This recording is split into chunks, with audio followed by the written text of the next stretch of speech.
Good morning, children. Today we are going to start with the third chapter in civics. The chapter is Why do we need a parliament? In the previous chapter we have studied how we form a government through the process of election. We know that election is necessary to form a government. Okay. And now the government represents people's idea or people's view. The people who you have elected through election would represent you in parliament. And those people who have elected will form the parliament. Now parliament comprises of two houses, that is Rajya Sabha and Lok Sabha. Rajya Sabha is known as upper house and Lok Sabha is known as lower house. Clear? Now the maximum numbers of Rajya Sabha is 250, out of which 12 members are nominated members. They are not elected members, they are nominated members from various fields like art, science, literature, etc. Rajya Sabha is elected for 6 years. Okay, the tenure is 6 years and it is on the rotating basis. 1/3 members retire after every 2 years and another members are elected, and this is the way it rotates. Now coming to Lok Sabha, which is also known as lower house. The people of India elect their members from their respective constituency. The total member is 545. Clear? And it is through these people, these elected people, that we represent our views. We express, we common people participate in the Lok Sabha. Now we all know that people form the basis of democratic India. That is why we have an election, and that is why our representatives elected from the constituency form the members of the parliament. Now how was this need came in that we should have a parliament? We all know we were under the control of the Britishers and there was no say of a common people, or we can say of Indians, in the British court or in the British administration. The people had to follow whatever the Britishers said. There was fear among the people. They could not express their ideas, they could not improve their living standard because their problems were unheard. Now this is the result of the nationalism, okay, that the general people felt that their voice is unheard. As a result, in 1885, the people representatives, they asked the Indian National Congress, they demanded that their elected members should also be a part in the legislature. So it was through Indian National Congress in 1885 that they put up their idea, they put up their demand that the elected members among the Indians should also be a part of the legislature. Finally, in 1909, Government of India Act was passed, and it allowed that some of the elected members, some of the elected representatives can be the member of the legislature. With this, we started the need of the parliament. Now our members were elected, they were the members of the legislature. Now we started feeling the need that we should have our own parliament where our people should participate, where our queries, our problems should be discussed. Most of the people in parliament are elected and few are nominated. In Rajya Sabha, as I already told you, 12 members are nominated from different fields of literature, art and science. Now these are the people, these elected people help us to control the government. Okay. Now this all people are elected through the main principle of on which our democratic country is based, that is through adult franchise. Adult franchise. We know that all the adult citizens who have attained the age of 18, irrespective of any caste, creed, color or sex, are allowed to vote. This principle of adult franchise. Okay, the parliament made up of representatives come together to control and guide the government. Now, it was during 2004 that electronic voting machine was introduced. Before that, we used to use ballot paper.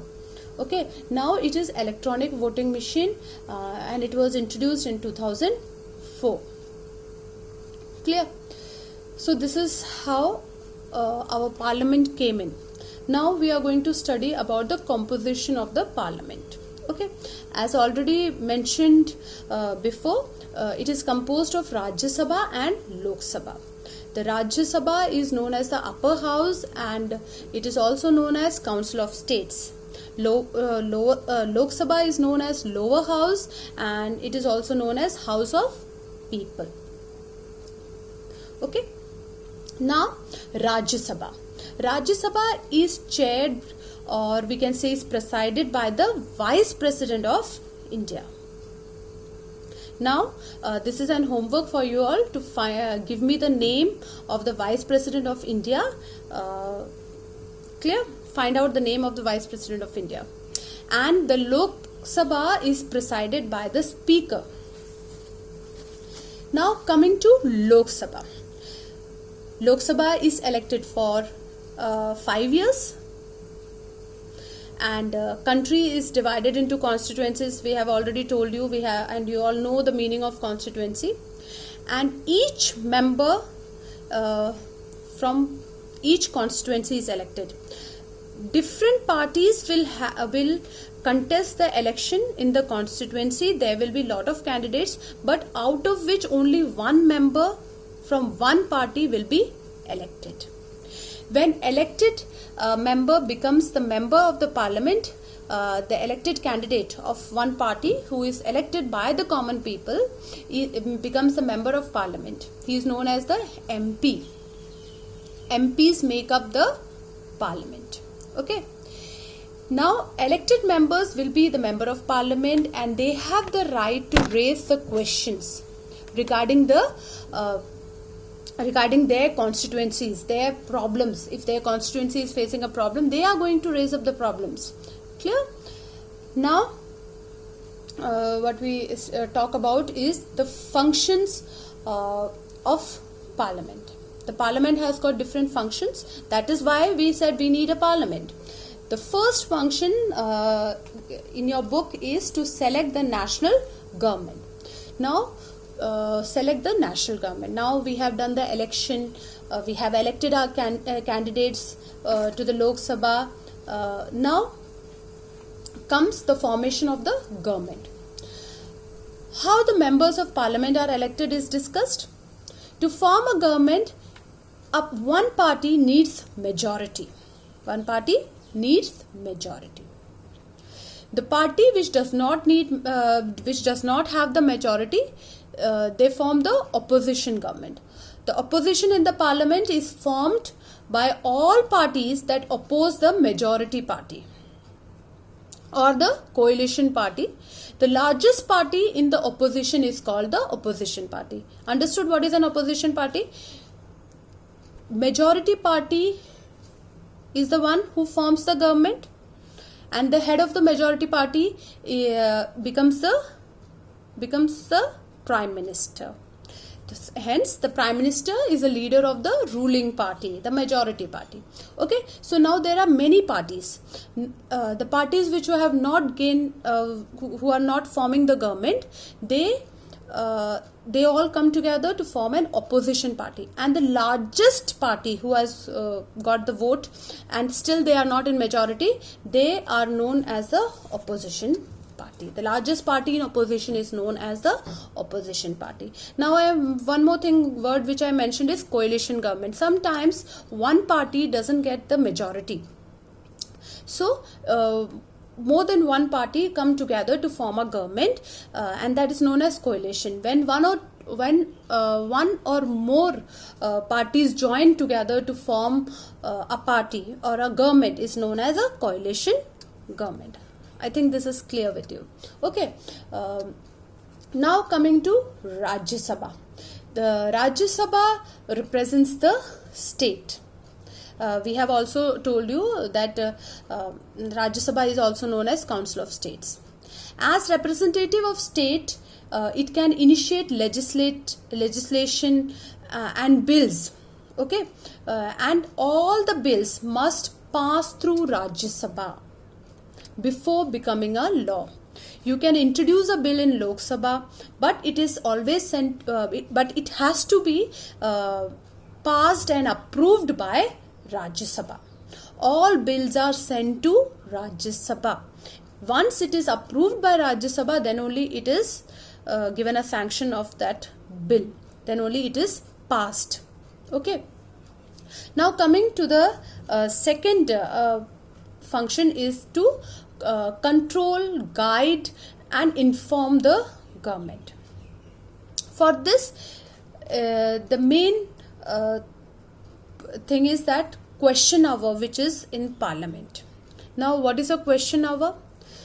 In question hour, our elected members, they raise the shortcomings of the government. Okay, they raise the problems which the common people are raising, or the shortcomings where our elected members are not performing well. They bring in the opinion of the people. They ask the questions to the elected members, and they are responsible to answer. They are responsible to justify the queries of the opposition party. Hence, this question hour helps in proper functioning of our democratic country. Okay, these questions are raised by the opposition, and opposition helps in healthy functioning of our democratic country. Children, I hope you have understood this chapter. You should read the chapter, then only you will be able to understand. Read it, and whatever queries you have, we'll clear it later on. Thanks and have a good day.